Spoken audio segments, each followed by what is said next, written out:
يا رسول الله قلبي لم يزل باسمك يشتاق. اللهم صل على سيدنا ومولانا محمد وبارك وسلم صلاة وسلاما عليك يا رسول الله صلی اللہ تعالی علیہ وسلم. عزیزان مکرم، قرآن پاک میں اللہ تبارک و تعالی ارشاد فرماتا ہے اپنے محبوب صلی اللہ علیہ وسلم سے کہ محبوب، جب آپ مشورہ فرمائیں معاملے میں تو صحابہ کرام کے ساتھ مشورہ فرمائیں. فَإِذَا عَزَمْتَ فَتَوَكَّلْ عَلَى اللَّهِ، اور جب کسی چیز کا ارادہ آپ کر لیں تو اس کے بعد اللہ پر بھروسہ کر لیں. بزرگان دین مفسرین کرام اس آیت کے متعلق فرماتے ہیں کہ یہ آیت نبی کریم صلی اللہ علیہ وسلم پر نازل ہوئی، لیکن امتیوں کے لیے تعلیم ہے کہ اپنی زندگی کے اندر آگے آنے والے معاملات، آگے آنے والی زندگی کے متعلق منصوبہ بندی کرنا، آپس میں مشورہ کرنا، یہ نبی کریم صلی اللہ علیہ وسلم کی سنت ہے. اور اللہ ہی کی طرف سے حکم بھی ہے کہ اپنے متعلق مشورہ کیا کرو، اور صرف مشورے سے کام نہیں چلتا بلکہ کسی ایک نتیجے پر پہنچو اور پھر اس پر اللہ تعالیٰ پر بھروسہ کر دو، مکمل اللہ تعالیٰ فرمائے گا. یہ بہت بڑی آیت ہے، اس کا عنوان بہت وسیع ہے، بہت کچھ کہا جا سکتا ہے. میں چند چیزیں آپ کے سامنے رکھوں گا اور اشاروں میں بات کہوں گا کہ جس سے آپ کو معلوم ہوگا کہ امت مسلمہ آج کس جگہ پر ہے اور کس نہج پر ہے. عزیزان مکرم، جب سے تاریخ لکھی گئی ہے اور تاریخ کے اعداد و شمار اور گنتیاں شروع ہوئی ہیں، 2000 سال ہو چکے ہیں. یہ 2024 چل رہا ہے. 2024 سال میں مسلمانوں کی 1500 سالانہ تاریخ ہے. اسلام کو آئے ہوئے 1450 سال ہو چکے ہیں، اور ہم دیکھتے رہے ہیں کہ وہ اسلام جو مکہ المکرمہ سے شروع ہوا تھا آج دنیا کی 57 کنٹریز میں پھیل چکا ہے. 250 ممالک میں تقریباً 57 ممالک مسلمان کہلائے جاتے ہیں. اور آبادی کے اعتبار سے اگر دیکھا جائے تو پوری دنیا میں اگر 750 کروڑ سے زیادہ لوگ اگر ہیں، ان میں 200 کروڑ سے زیادہ لوگ صرف مسلمان ہیں. اتنی بڑی تعداد مسلمانوں کی ہے دنیا میں، اور ہماری تاریخ کو 1500 سال ہونے کو آ گئے ہیں. لیکن تعلیمی میدان میں ترقی کے معاملات میں ہم کتنے آگے ہیں؟ کبھی آپ اس پر غور کر کے دیکھیں کہ دنیا کی قومیں اور ہم تعلیمی معاملات میں، ترقی کے معاملات میں کس قدر آگے ہیں اور دنیا کن کی محتاج نظر آتی. آج آپ دیکھیں گے تو آپ کو معلوم ہوگا کہ 2000 سال گزرنے کے بعد علم کے میدان میں لوگوں نے اتنا کام کیا اور اتنی ترقی حاصل کی کہ آج جو سائنس کے ماننے والے ہیں اور سائنس میں بہت زیادہ علم رکھتے ہیں، وہ اس قدر آگے بڑھ چکے ہیں کہ اب وہ خلا میں زمین کی جیسی دوسری زمین تلاش کر رہے ہیں، اور باقاعدہ اس کا علم تمہارے بچوں کے سامنے پیش کرتے ہیں کہ اس زمین کے علاوہ اور بھی سیارے خلا میں گھوم رہے ہیں، جہاں پر کسی جگہ آپ کو سانس لینے کی ہوا ملتی ہے، کہیں نہیں ملتی ہے، کہیں آکسیجن ہے، کہیں نہیں ہے، کہیں پانی مل رہا ہے کہ نہیں مل رہا ہے، چاند پر رہا جا سکتا ہے کہ نہیں رہا جا سکتا. سائنس والے ترقی کرتے کرتے خلا تک پہنچ گئے ہیں، اور کوئی ایسی سرزمین تلاش کر رہے ہیں کہ جب آبادی بڑھ جائے اور انسانوں کی آبادی زیادہ ہو جائے اور دنیا میں رہنا دشوار ہو جائے، کبھی جنگ عظیم ہو جائے اگر خدا نہ خواستہ، اور ایٹم بم اگر کوئی گرا دے، پوری دنیا اگر ختم ہونے کو آ جائے، تو وہ ایسی زمین تلاش کر رہے ہیں کہ یہاں سے نکل کر وہاں رہا جا سکے، وہاں جا کر زندگی گزارے. آئے دن آپ اس طرح کی نیوز بھی پڑھتے ہوں گے اور آپ کے بچوں کو معلوم بھی ہوگا. اور اسی طریقے سے میڈیکل سائنس والے وہ اس قدر علم میں آگے جا چکے ہیں کہ انسان کی بالکل زیروکس کاپی تیار کرنے تک آ گئے ہیں، کہ بالکل ہو بہو انسانی روبوٹ بنا چکے ہیں. یہاں تک کہ پہلے کے جو روبوٹ ہوا کرتے تھے صرف آپ کے آرڈر پر، صرف آپ کے حکم پر چند محدود اور لمیٹڈ کام کرتے تھے، اب تو وہ ہیں جو فائٹر بن کے نکل چکے ہیں. ایسے روبوٹ بھی آ چکے ہیں جو آپ کے اشاروں کو بھی سمجھ جاتے ہیں. ایسے روبوٹ بھی آ گئے ہیں جو آپ کے ایکسپریشن کو بھی کاپی کرتے ہیں. جو آپ کے چہرے کی چیزیں بناوٹ ان چیزوں کو بھی کاپی کرتے ہیں. اس قدر انسان کا متبادل انہوں نے بنا دیا. برسوں پہلے اس کے متعلق سوچنا ہی لوگ حماقت سمجھتے تھے کہ انسان کی طرح کوئی اور بن جائے گا. لوگ کہتے تھے کہ یہ حماقت ہے. لیکن آج میڈیکل سائنس اس قدر آگے جا چکا, اللہ اکبر, کہ ہم دیکھ رہے ہیں کہ انسانوں کی طرح وہ تیار کر چکے ہیں. اور ابھی حال ہی میں نے دیکھا, مجھے معلوم ہوا کہ ایک ماں اپنے پیٹ میں جب بچے کو پیدا کرتی ہے, قدرتی طور پر ماں کا پیٹ جو ہے اس طرح کا ہوا کرتا ہے کہ اس کے اندر ساری غذا, ساری اجزاء, سارے پروٹین اس پیدا ہونے والے بچے کو پیٹ کے اندر ہی ملا کرتے ہیں. اور سوائے ماں کے پیٹ کے کوئی دنیا میں ایسی جگہ نہیں جہاں بچہ پیدا ہو سکے. یہ ہمارا خیال تھا اب تک, لیکن میڈیکل سائنس اس قدر آگے ترقی کر چکا ہے کہ اب ان کا دعویٰ ہے کہ ایک مرد کو اپنا بیٹا یا بیٹی پیدا کرنے کے لیے عورت کے پیٹ کی ضرورت نہیں. ان کے پاس اس طرح کی اشیاء تیار ہو چکی ہیں, ایسی مشینری آ چکی ہے کہ انسان کا وہ خون کا نطفہ اس کے اندر ڈال دیا جائے تو دھیرے دھیرے ماں کی جو چیزیں ملنی چاہیے تھی بچے کو وہ ساری ملیں گی اور بچہ تیار ہوگا. اور دنیا یہ بات تک طے کر رہی کہ ہم اپنے بچوں کو ڈیزائن بھی کریں گے کہ وہ کتنا خوبصورت ہوگا, کتنی آنکھیں اس کی نیلی ہوں گی کہ کالی ہوں گی, کتنی براؤن ہوں گی, اس کے بالوں کا رنگ تک تعین کیا جا رہا ہے. یہ کوئی لفاظی نہیں ہے, آپ گوگل پر سرچ کر کے دیکھ لیں, آپ معلومات حاصل کر کے دیکھ لیں. یہ وہ زمانہ آ چکا ہے کہ لوگ ترقی کرتے کرتے اس قدر آگے جا چکے ہیں. اور ماہرین سیاسیات جو پالیٹکس کے ماہر ہیں وہ کتنا ترقی کر چکے ہیں. انہوں نے تو یہاں تک دعویٰ کیا ہے کہ ہم پوری دنیا کو ایک گلوبل ولیج بنا دیں گے, ایک چھت کے تلے لائیں گے اور پوری دنیا کو ایک ہی تنظیم کنٹرول کرے گی. کیا ایسا آپ نہیں دیکھ رہے ہیں؟ ہو رہا ہے. اور لوگ ترقی کرتے کرتے اس قدر آگے جا چکے ہیں کہ پوری دنیا پر ایک سپر پاور حکومت کرتا ہے اور جو وہاں سے بولا جائے وہ مانا جاتا ہے. یہ گلوبل ولیج بنانے کی طاقت اور کوششیں, اس میں وہ کامیاب نظر آتے. اسی طریقے سے جو لوگ معاش کے اور کسان کی کھیتی باڑی میں ماہر ہیں, اس کا علم رکھنے والے, ایگریکلچر کے معلومات رکھنے والے, وہ اب اس قدر آگے بڑھ چکے ہیں, وہ چاہ رہے ہیں کہ دنیا کے علاوہ چاند پر گاجر, مولی اور ککڑی وغیرہ اگایا جائے, اناج اگایا جائے, تاکہ دنیا کے اندر اگر کبھی اگانے کی نوبت نہ آ سکے, کوئی ایسی حالت آ جائے تو ہم کوئی دوسرا سیارہ تلاش کر سکیں.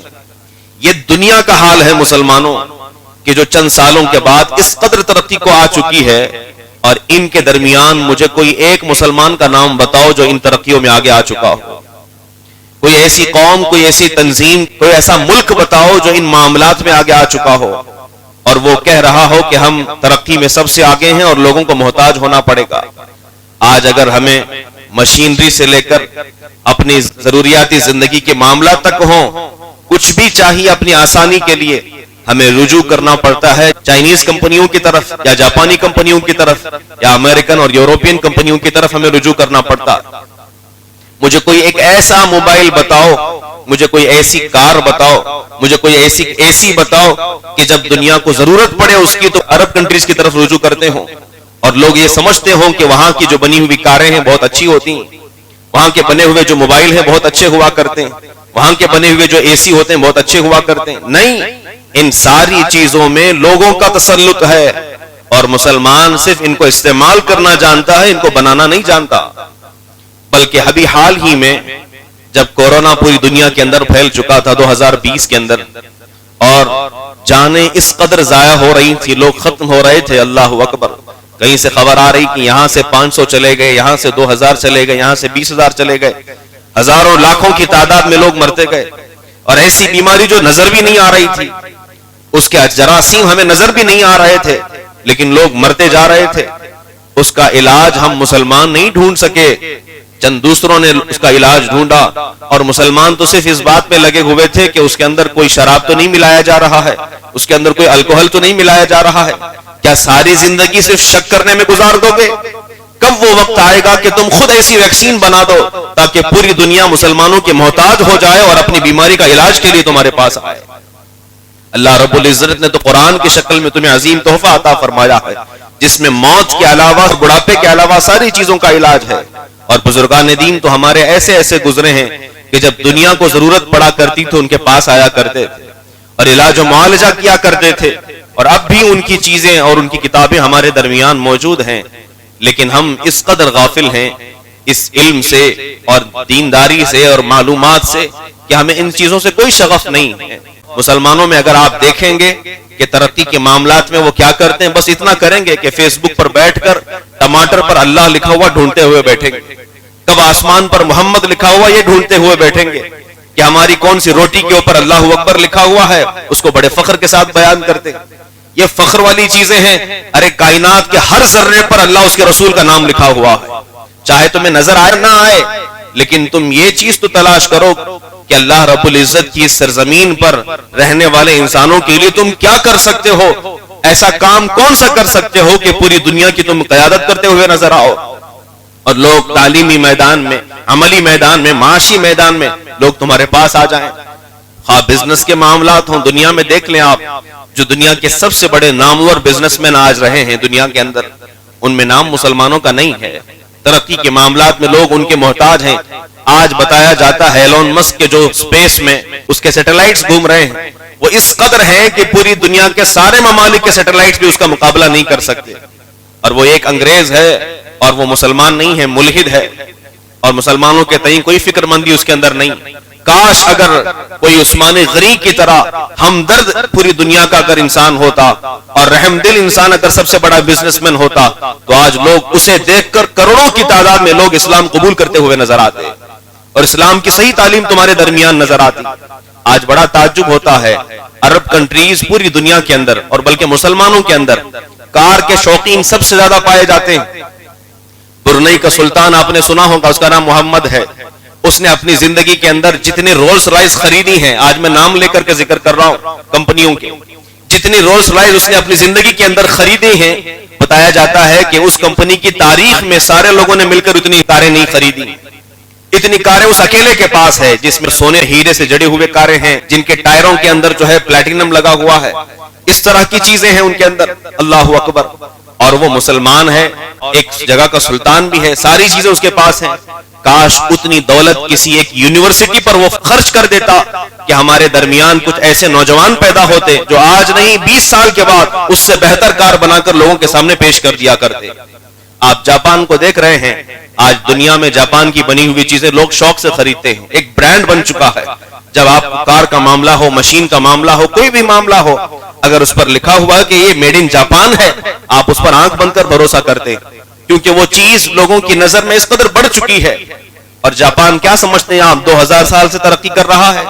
صرف 80 سال پہلے کی تاریخ 1945 کی آپ اٹھا کر دیکھ لیں، جب ہیروشیما اور ناگاساکی پر امریکہ نے حملہ کیا تھا، ہیروشیما پر جب ایٹم بم برسایا گیا تھا، بی بی سی رپورٹ آپ پڑھ کر کے دیکھ لیں، آپ کو معلوم ہوگا جاپان میں 1945 میں جب پہلی مرتبہ بم گرا تھا 60,000 کے قریب لوگ مر گئے تھے، 60,000 کے قریب لوگ، اور ناگاساکی پر جب حملہ ہوا اور ہزاروں میں گئے تھے، اور پورا جاپان اس طرح ختم ہو گیا تھا کہ اس وقت کے لوگ دانشور کہا کرتے تھے کہ اب جاپان کا جو نقشہ ہے وہ دنیا کے صفحے سے مٹ گیا ہے، اب کبھی جاپان ابھر نہیں پائے گا۔ کب کی بات کر رہا ہوں؟ صرف 80 سال پہلے کی بات کر رہا ہوں۔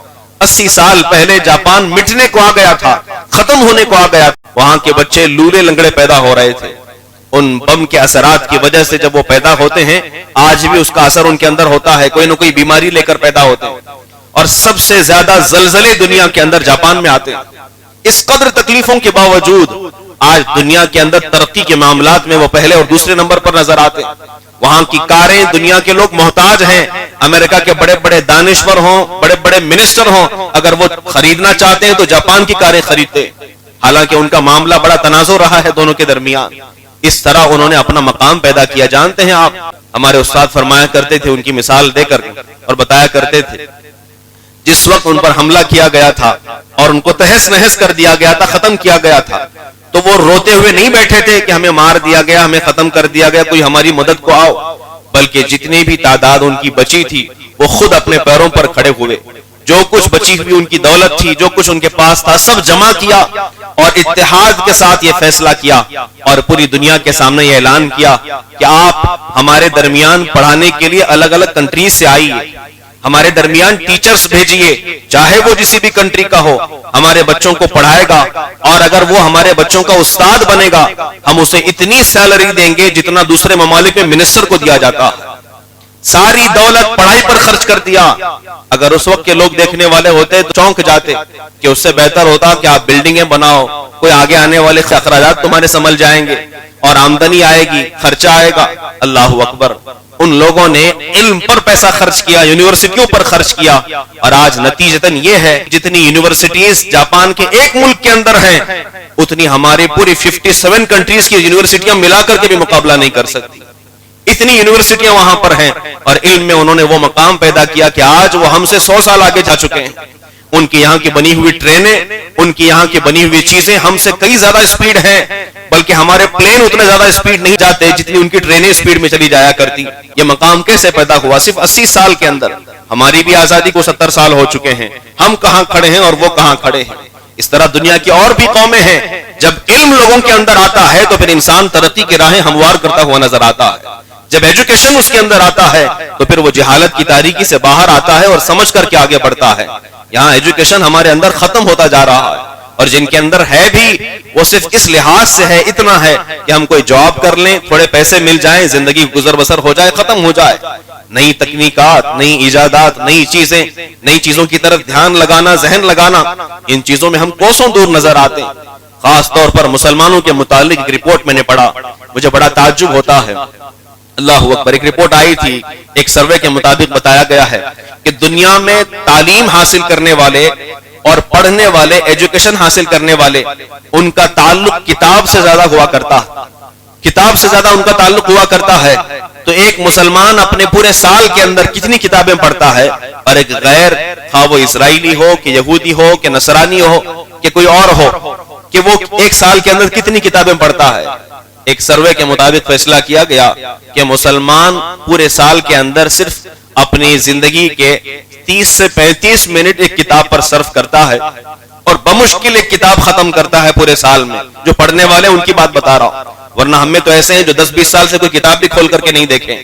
کوئی بھی کتاب کھول کر کے دیکھنے کے لیے وہ اپنی زندگی کے ایک سال کے اندر 30 سے 35 منٹ صرف کرتا ہے، اور ایک اسرائیلی ایک سال کے اندر 40 کتابیں ختم کر چکا ہوتا ہے، 40 کتابیں ختم کر چکا ہوتا ہے۔ کہاں گئی وہ امت کہ جس کے نبی پر سب سے پہلی آیت نازل ہوئی تھی، اقرأ بسم ربک الذی خلق۔ اے محبوب پڑھیے کہ جس نبی پر سورہ اقرأ پہلی مرتبہ نازل ہوئی، اور نبی کریم فرماتے ہیں مجھے ٹیچر بنا کر کے بھیجا گیا ہے، استاد بنا کر کے بھیجا گیا ہے۔ آج ان کی امت پڑھنے سے اس قدر دور ہے۔ صرف قرآن کی بات میں نہیں کر رہا ہوں، دنیاوی کتابوں سے بھی ہم دور ہیں، اور ہمارے بچے جو پڑھتے ہیں وہ صرف اس لیے پڑھتے ہیں کہ ایگزام میں پاس ہو جائیں، بس، اس کے علاوہ کوئی اور تعلق نہیں۔ بہترین دوست ہیں کتابیں۔ جب انسان کتابوں سے تعلق رکھتا ہے اور پڑھائی سے تعلق رکھتا ہے تو پھر اس کی زندگی کے اندر تبدیلیاں نظر آتی ہیں، پھر اس کے اندر جو ہے بہتری نظر آتی ہے۔ جب علم اس کے اندر آتا ہے تو پھر وہ آج نہیں بلکہ 20 سال بعد اس کے نتائج نظر آتے ہیں۔ ہم صرف فوری نتیجہ دیکھتے ہیں کہ سامنے اگر فائدہ ہو رہا ہے تو ہم کریں گے، ورنہ نہیں کریں گے۔ بلکہ اب تو ایسا ہے کہ اگر کسی کو کہا جائے کہ ہم 1 گھنٹے کے تمہیں اتنے پیسے دیتے ہیں کتاب پڑھنے پر، تب بھی وہ نہیں پڑھیں گے، کیونکہ باقی کے لوگ گیمز کھیلنے میں مصروف ہیں، موبائلوں کے اندر ٹائم ویسٹ کرنے پر جو ہے مصروف ہیں، ان چیزوں میں بزی ہیں۔ لہذا مسلمانوں ہمیں اپنی آنکھیں کھولنا ہوگا، اور اگر اسی طریقے سے یہ روش چلتی رہی تو یہ 57 کنٹریز ختم ہوتے ہوتے 5 بھی نہیں بچ جائیں گی، اور دنیا سے ہمارا خاتمہ ہو جائے گا۔ قیادت کے معاملے میں ہم زیرو نظر آ رہے ہیں۔ آج آپ نہیں دیکھ رہے اپنے ملک کے معاملات کہ ہم کو بھیک مانگنا پڑ رہا ہے کہ فلاں پارٹی آ جائے تو ہمارے لیے بہتر ہے، وہ آ جائے تو بہتر ہے، یہ ہمارے لیے ترقی کرے گی۔ کیوں ہماری کوئی ایسی سیاسی قیادت نہیں ہے جس کو مل کر کے ہم سپورٹ کر دیں تو پھر ہم آنکھ بند کر کے بھروسہ کر سکتے ہیں اور کہیں کہ یہ ہمارے لیے بات کرے گا اور ہماری ملت کے لیے بات کرے گا؟ نہیں، بلکہ ہم صرف لوگوں کے غلام ہوتے ہوئے نظر آ رہے ہیں، دوسروں کی طرف جاتے ہوئے نظر آ رہے ہیں۔ علم سے دوری کی بنیاد پر ہم لوگوں کے پیچھے ہیں، علم سے دوری کی بنیاد پر، ایجوکیشن سے دوری کی بنیاد پر۔ اور رسول پاک صلی اللہ علیہ وسلم اپنے دور میں سب سے پہلا کام جو آپ نے فرمایا تھا لوگوں میں علم بانٹنے کا کام کیا تھا۔ آپ جانتے ہیں اسلام کی جو پہلی جنگ ہوئی، بارہا میں کہتا ہوں، جنگ بدر جب ہوئی تھی اس کے قیدی گرفتار ہوئے تھے، ان کو لایا گیا تھا، تو قیدیوں کو جب گرفتار کیا جاتا ہے ان کو چھوڑنے کی رقم ہوتی کہ اتنا پیسہ دے دیں اور چھوٹ کر کے چلے جائیں، اتنا پیسہ دے دیں چھوٹ کر چلے جائیں. لیکن نبی کریم صلی اللہ علیہ وسلم نے بہترین تجویز فرمائی. ارشاد فرمایا جن قیدیوں کے پاس پیسے ہیں، اس وقت مسلمانوں کو پیسوں کی ضرورت بھی تھی کیونکہ نیا نیا اسلام تھا اور مکہ چھوڑ کر کے مدینہ آئے ہوئے تھے، وہاں پیسوں کی اشد ضرورت تھی. لیکن میرے آقا صلی اللہ علیہ وسلم نے تجویز فرمائی کہ جن کے پاس پیسے ہیں وہ پیسے دے کر آزادی حاصل کریں، جن کے پاس پیسے نہیں ہیں وہ ہمارے مسلمان کے 10 بچوں کو لکھنا پڑھنا سکھا دیں اور آزاد ہو کر چلے جائیں. جنگ بدر میں یہ پہلا میسج تمہیں ملتا ہے کہ تعلیم کی کتنی فوقیت ہے اور کتنی اہمیت ہے. آج کتنے ہمارے بچے جو ہیں اس طرح تعلیم کے میدان میں آگے. ساؤتھ انڈیا پھر بھی بہتر ہے، نارتھ انڈیا میں آپ جا کر کے دیکھ لیں تعلیم سے کوسوں دور نظر آتے ہیں. لوگوں کو بنیادی اور بیسک معلومات بھی چیزیں نہیں ہیں. بڑے بڑے سٹیجوں پر جا کر بیانات کرتے ہیں، سپیکر ہوا کرتے ہیں، بلکہ بڑے بڑے عہدوں پر فائز ہوتے ہیں، لیکن ان کو بیسک چیزیں پوچھی جائیں تو معلوم نہیں ہوتی، جنرل نالج تک انہیں نہیں ہوتا ہے. وجہ کیا ہے؟ وجہ یہی ہے کہ دین سے دوری اور علم سے دوری ہو گئی ہے. اپنے زندگی کے اندر اپنے بچوں کے اندر تعلیم کو بیدار کرو اور زیادہ سے زیادہ علم ان کے اندر ڈالو تاکہ یہ قوم جب بڑی ہوگی، جب یہ بچے بڑے ہوں گے، 20 سال کے بعد یہ ترقی کی راہیں ہموار کرتے ہوئے نظر آئیں گے. اب بھی اسلامی ممالک کچھ ایسے ہیں جو ترقی کی راہوں پر چل رہے ہیں اور اپنی مصنوعات کی طرف آگے بڑھ رہے ہیں، اپنے پروڈکشن کی طرف آگے بڑھ رہے ہیں. آج نہیں 5 سال کے بعد تم ان کا نام سنو گے اور ان کے محتاج ہوتے ہوئے نظر آؤ گے. آج نہیں 5 سال کے بعد ان کی کچھ چیزیں تمہارے مارکیٹ میں بکنے لگیں گی اور تم ان کی جو ہے محتاج نظر آؤ گے. تب جا کر کے سمجھ میں آئے گا کہ وہ لوگ ترقی کی راہوں پر تھے اور ہم تو غفلت کے اندر تھے. آج تمہیں جیکٹ خریدنا ہو، کپڑے خریدنا ہو تو تمہیں کسی نہ کسی امریکن یا یورپین کنٹری کا خریدنا پڑتا ہے. ان کے برانڈ کو جو ہے بڑا سمجھا جاتا ہے، حالانکہ لباس جو بنتا ہے اور اس کی سب سے زیادہ کاشتکاری جو کاٹن کی ہوتی ہے وہ ہندوستان سے ہی جاتی ہے، یہاں سے کاٹن بنتا ہے. اس کے باوجود سب سے مہنگے جو قیمتی لباس ہوتے ہیں وہ باہر کنٹریز کے ہیں. کیوں ایسا؟ تم اگر پڑھائی کرو گے اور تم علم حاصل کرو گے، ایجوکیشن کے میدان میں آگے جاؤ گے، نہ یہ کہ صرف تم ترقی کرو گے بلکہ تمہارا ملک بھی ترقی کرتے ہوئے نظر آئے گا، تم بھی آگے جاتے ہوئے نظر آؤ گے اور لوگوں کی بہتری کے لیے اگر کام کرو گے تو اللہ تبارک و تعالیٰ بھی تمہیں ثواب عطا فرمائے گا. آج ہم میں سے کتنے ایسے لوگ ہیں جو لوگوں کی ضروریات پر اترتے ہوئے ان کے علاج و معالجہ کی ضرورت کو پیش کرتے ہوں. لوگ اگر بیمار ہوتے ہیں، ہماری بچیاں بیمار ہوتی ہیں، ہماری بیٹیاں بیمار ہوتی ہیں تو ہمیں کسی نہ کسی ایسے شخص کے پاس جانا پڑتا ہے کہ جن کے پاس ہم پردہ کھول کر کے ساری چیزیں ان کو دکھانا پڑ جاتا ہے. کیا ہم میں لوگ جو ہے ڈاکٹرز نہیں ہیں؟ کیا کسی چیز کی کمی رہ گئی ہے؟ کیا اللہ نے مسلمانوں کو دماغ کم دیا ہے کہ وہ سائنس پڑھیں گے تو نہیں پڑھ پائیں گے؟ بلکہ میں کچھ ایسے جاہلوں کو بھی جانتا ہوں جب ان کے پاس پڑھنے کی بات کی جاتی ہے تو وہ کہتے ہیں کہ پڑھائی سے ہمارا کوئی ناتا نہیں، ہم اسکول جائیں گے اور پڑھیں گے تو سب الٹا ہونے لگ جاتا ہے. یہ سوچ الٹی ہے جس کی وجہ سے یہ ساری چیزیں کہتے ہوئے نظر آتے ہو. بلکہ علم سے تعلق رکھنا یہ مسلمانوں کا شیوا ہے اور علم جو ہے سارا کچھ قرآن مبارک کے ذریعے سے شروع ہوتا ہے اور پھر قرآن کی تکنیکی چیزیں تم پڑھتے چلے جاؤ گے، تمہارا دماغ کھلتا ہوا چلا جائے گا. اور یہ علم دین اس طرح کی چیز ہے اور علم ایسی چیز ہے جب اس کے متعلق تم آگے بڑھتے ہو اللہ تبارک و تعالیٰ یہ سمندر تمہارے سینے کے اندر عطا فرماتا. اور اگر کسی کا ذہن کند بھی ہو تو یہ نہ سمجھے کہ مجھے نہیں آئے گا، مجھے نہیں. کوشش کرنا ہمارا کام ہے، علم دینا اللہ تعالیٰ کا کام ہے.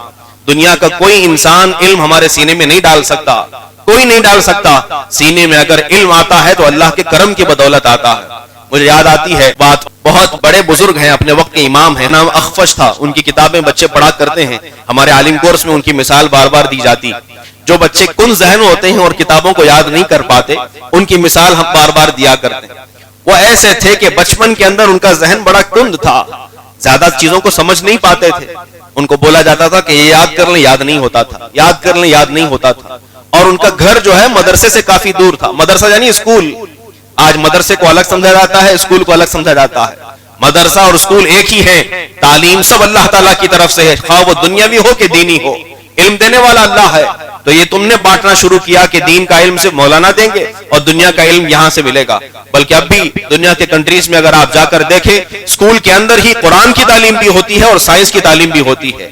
کیا سائنس قرآن کے اندر موجود نہیں ہے؟ کیا جغرافیہ قرآن کے اندر موجود نہیں ہے؟ سارے علوم اس کے اندر موجود ہیں، بس سمجھنے کی ضرورت ہے. بہرحال تو وہ بزرگ جایا کرتے تھے بچپن میں جب چھوٹے تھے اور سیکھتے، علم حاصل کرتے، اور گھر ان کا کافی دور تھا. وہاں سے آتے آتے وقت ہو جاتا تھا. جب واپس آتے تو ساری چیزیں بھول جایا کرتے، کچھ چیزیں انہیں یاد ہی نہیں رہتی تھی. تو کچھ دن تک انہوں نے دیکھا، اگلے دن پھر استاد کے پاس گئے، پھر بھول گئے۔ استاد نے پوچھا بیٹا کیا بات ہے؟ کہا کہ حضرت مجھے یاد نہیں ہوتا، اور یہاں یاد کر لیتا ہوں، گھر جانے تک بھول جاتا ہوں، اور پھر سوچتا ہوں رات میں دہراؤں، اس کو ریپیٹ کروں، کیسے کروں، ریوائز کیسے کروں، یاد ہی نہیں ہے۔ اس زمانے میں کتابیں بھی نہیں تھی کہ لکھ کر کے یاد کیا جا سکے، اور وہ زیادہ امیر گھرانے سے بھی نہیں تھے، غریب تھے۔ تو استاد نے کہا ایسا کرو کہ جو چیز تم یاد کرتے ہو، راستے میں چلتے ہوئے جب جاؤ تو اسی کو بولتے ہوئے جاؤ، اسی کو بولتے ہوئے جاؤ اور سمجھاتے ہوئے جاؤ، اور جیسے ہی گھر پہنچو گے اپنے باپ بھائی بہن کوئی بھی تمہیں ملے انہیں سمجھانا شروع کر دینا۔ آج کے دن تم جو بھی پڑھ کے آئے ہو وہ سمجھا دینا، خواہ ان کی سمجھ میں آئے کہ نہ آئے، تم اپنے اعتبار سے بول دینا، اور یہ بول دو گے تو انشاءاللہ اس کی برکت سے تمہارے ذہن میں وہ چیز محفوظ رہے گی۔ اور یقیناً یہ بات ہے کہ جب ہم کہیں پڑھتے ہیں اور پڑھ کر جا کر وہ چیز دہراتے ہیں وہ یاد ہو جاتی، وہ چیز اچھے طریقے سے یاد ہو جاتی۔ وہ کہتے ہیں میں بچپن میں ایسا جاتا تھا اور گھر سے آیا، آ کر کے کچھ دن گھر والوں کو سمجھایا، لیکن گھر والوں کے پاس بھی اپنے اپنے کام ہوتے ہیں، کوئی فلاں جگہ چلا گیا، آخر کار روزانہ سمجھانے کے لیے کوئی مجھے بندہ نہیں مل رہا تھا، تو میں نے کیا کیا؟ کہتے ہیں میں نے ایک دیکھا کہ میرے آنگن میں ایک بکری ہے، میں نے بکری کو پکڑ لیا، یہ حقیقی واقعہ ہے، اس میں کوئی لفاظی نہیں، بکری کو پکڑ لیا اور روزانہ فقہ کی باتیں، اسلامک سائنس کی باتیں اس کو سمجھایا کرتا۔ استاد کے پاس پڑھ کر گھر آتے تھے، گھر آنے کے بعد بکری کو سمجھایا کرتے تھے۔ ان کا نام تاریخ میں اخفش کہا گیا ہے، حضرت علامہ اخفش رحمۃ اللہ تعالی علیہ سمجھانے لگا کرتے، اور اس طرح سمجھاتے سمجھاتے سمجھاتے اللہ نے اس بکری کی عمر بھی بڑی فرما دی، وہ سمجھدار ہو گئی، اور یہ سمجھاتے تھے اور اس سے پوچھتے تھے کیا تو سمجھ گئی؟ پھر وہ اپنی آواز کر کے نہ کرتی تھی تو پھر سے سمجھانے لگ جایا کرتے تھے، بار بار سمجھایا کرتے تھے حضرت علامہ اخفش رحمۃ اللہ علیہ۔ اس طرح زندگی کے کئی سال گزر گئے، اور پھر کہتے ہیں علامہ اخفش رحمۃ اللہ تعالی علیہ جو بچپن میں ایک معمولی سے طالب علم تھے، اللہ تبارک و تعالیٰ نے ایسا ملکہ عطا فرما دیا کہ پھر کئی لوگوں کے امام وہ کہلائے، اور لوگ ان کے پاس پڑھنے کے لیے دور دراز سے آیا کرتے تھے۔ اور صرف اتنا ہی نہیں، ان کا حافظہ تو مضبوط ہو ہی گیا، ان کے سمجھانے کی برکت سے بکری کے اندر اتنی طاقت آ گئی۔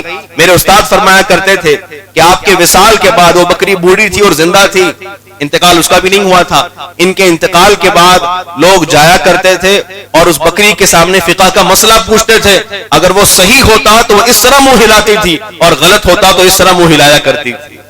یہ بزرگان دین کے علم حاصل کرنے کی برکت ہے۔ میں اپنے ہر اسٹوڈنٹ کو یہ واقعہ بتاتا ہوں اور علم کی طرف آگے بڑھانے کی بات کرتا ہوں۔ علم ایسی چیز ہے کہ جب تم اس کی طرف آگے بڑھو گے اللہ تعالیٰ تمہارے دماغ کو کھول کر کے رکھ دے گا، اور ہمارا دماغ بہت زیادہ قوی ہے، بہت زیادہ قوی ہے، ہم سوچ بھی نہیں سکتے اتنا میموری پاور اس کے اندر موجود ہے۔ ہم اس کا 2% حصہ بھی شاید استعمال کرتے ہوں گے کہ نہیں کرتے ہوں گے معلوم نہیں، لیکن اگر کوئی اس کا صحیح طور پر استعمال کرنے لگ جائے تو پھر وہ دنیا کی ترقی میں بہت آگے چلا جائے گا۔ انسان ہی تو ہے جس نے ایسی مشین بنا دی کہ چاند پر چلا گیا ہے، انسان ہی تو ہے کہ جس نے ایسی مشینیں بنائی کہ لوہے کی ہیں لیکن آسمان میں اڑ رہی ہیں، ہزاروں لاکھوں ٹن کا لوہا سمندر کے اوپر تیرتا ہوا نظر آ رہا ہے، انسان ہی نے بنایا ہے۔ تو اس انسان کا دماغ بھی اتنا ہی ہے جتنا ہمارا دماغ ہے۔ ہر انسان بڑی خوبیوں کا مالک ہے، علم سے دور ہونے کی وجہ سے ہم ان چیزوں سے دور ہو گئے ہیں۔ لہٰذا اپنے بچوں کو بڑھاؤ، علم کے میدان میں بڑھاؤ، تاکہ معاشی اعتبار سے بھی وہ آگے رہیں، سیاسی اعتبار سے بھی آگے رہیں، ملی اعتبار سے بھی آگے رہیں، ترقیاتی معاملات میں بھی آگے رہیں، اور پھر دنیا کی تم قیادت کر سکو۔ اللہ تعالیٰ سے دعا ہے اللہ میں کہنے سننے سے زیادہ عمل کرنے کی توفیق رفیق عطا فرمائے، ہم سب کو ایمان اور سنیت پر قائم و دائم رکھے، ایمان و سنیت پر ہی ہم سب کا خاتمہ بالخیر فرمائے۔ وآخر دعوانا ان الحمد للہ رب العالمین۔ السلام علیکم ورحمۃ اللہ وبرکاتہ۔